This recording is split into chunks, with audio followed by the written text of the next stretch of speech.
Boy digging in backyard uncovers a treasure so valuable that he decides he has to return it.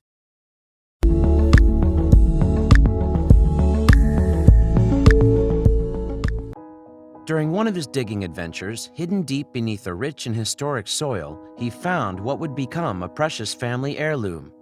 He had all but forgotten about his childhood treasure over the years. Now he had his own family to look after. He retrieved the box he had kept hidden for all these years and felt an inexplicable sense of heartache and guilt tear through his soul. It was finally time to show his family what he'd been hiding for so long. He had started it, and now he had to finish it. Mike Iacovelli had grown up in the riverside town of Worcester. He remembered his childhood fondly. It was such a different and magical time back then. He'd hike and ride his bicycle along the River Severn with his friends throughout the long, wet summers, hoping to find buried treasure. This may seem like a common fantasy for a 10-year-old boy, only Mike's dreams were about to come true. The medieval town of Worcester, with its cathedrals, cloisters, and ancient graveyards, was the perfect place for a boy to dream and explore. The place had a magical quality to it. Even the air seemed to hang thick with mystery. Mike knew in his heart that there just had to be secrets hidden in the historic soil around his home, but he never really expected to find one right in his own backyard. One Saturday, armed with a shovel and trowel, young Mike got to work searching for buried treasure. The sun even made a rare appearance on this fateful day, peeking out from behind the clouds. Although Mike spent most of his free time digging for gold and relics, something just felt different today. There was a patch of earth that he hadn't explored before, and his gut told him to start digging there. Determined to find something, anything, Mike got to work. He slowly uncovered the moist soil with his shovel until he had made a hole about a foot wide and 2 feet deep. He dug deeper than usual today, spurred on by the good weather and perhaps by boredom. While it's rare for children to stumble upon valuable finds, Mike felt his trowel hit something hard and his heart started to race. The object Mike had found was no rock or animal tooth. It was small and perfectly round. With shaking fingers, he lifted it out from the dirt to inspect it. At first, he thought it might be an old coin, but when he rubbed at it with his thumb, an inscription began to appear. Screaming for his parents, Mike turned the object over and noticed that there was a figure engraved on one side and a message on the other. At the top was a ring that looked like it had been attached to a chain or a clip. When Mike's parents ran out and read the words, it didn't dawn on them immediately. The Great War for Civilization, 1914 to 1919, the message read. Mike's parents knew they had to take their son's find to the experts to find out exactly what he had found.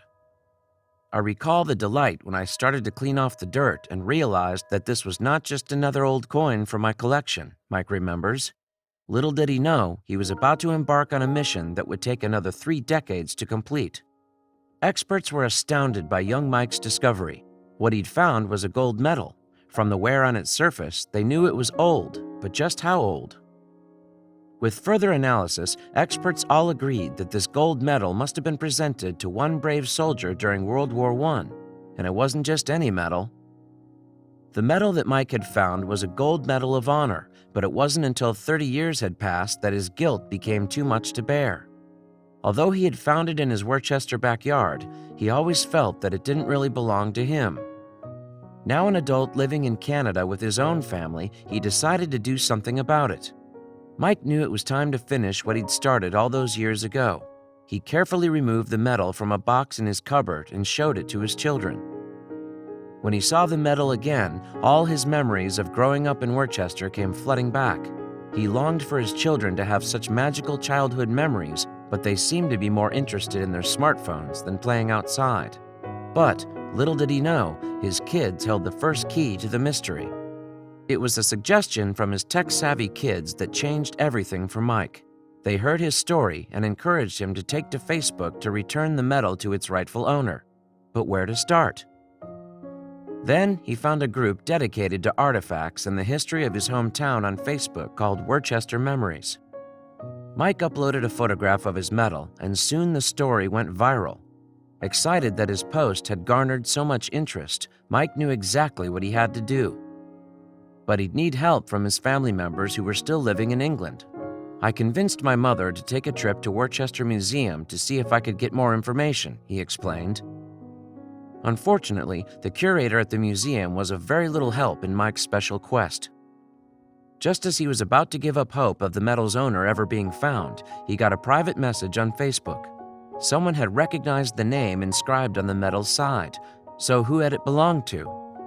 The name on the medal indicated that it had belonged to A.G. George Hammond, a gunner for the 61st Division's ammunition column. Sadly, he had fallen on June 12, 1917, when he was just 24 years old. But Mike was still determined to return the fallen soldier's medal, and he was closer to accomplishing his dream than he'd ever been. With his children's help and some detective work on Facebook, he managed to track down George's great-great-granddaughter. Her name was Debbie Evans, and as soon as Mike knew he had the right person, he didn't hesitate to send her a message. Debbie was overwhelmed that fate had brought the two together. It was all perfectly timed. "I just got so emotional seeing the post on Facebook," Debbie said tearfully. But Mike wasn't the only one looking for more information about the brave soldier, A.G. George Hammond. Debbie had begun to do some investigating of her own. She had even managed to find a photograph of him taken just after he had gone into service. Debbie was even able to locate her great-great-grandfather's grave in Arras, France. "As far as we know, we're the first family members to go and see his grave," she explained.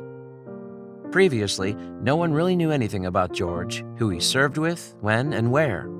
We were going to get his medals replicated through the correct channels, but finding the original is mind-blowing. It had been treasured by me for many years with my intention of one day finding the rightful owners and family who it once belonged to," Mike said happily. What are the chances that he managed to find and connect with the soldier's family on social media? The 30-year mystery had finally been solved. And the fact that Debbie had just recently taken an interest in George's history is also an amazing coincidence. Imagine her delight upon receiving her fallen family member's priceless heirloom. It's surely fate that prompted Mike to wait 30 years before returning the medal to its rightful owner. And that all happened because a curious 10-year-old boy decided to look for buried treasure.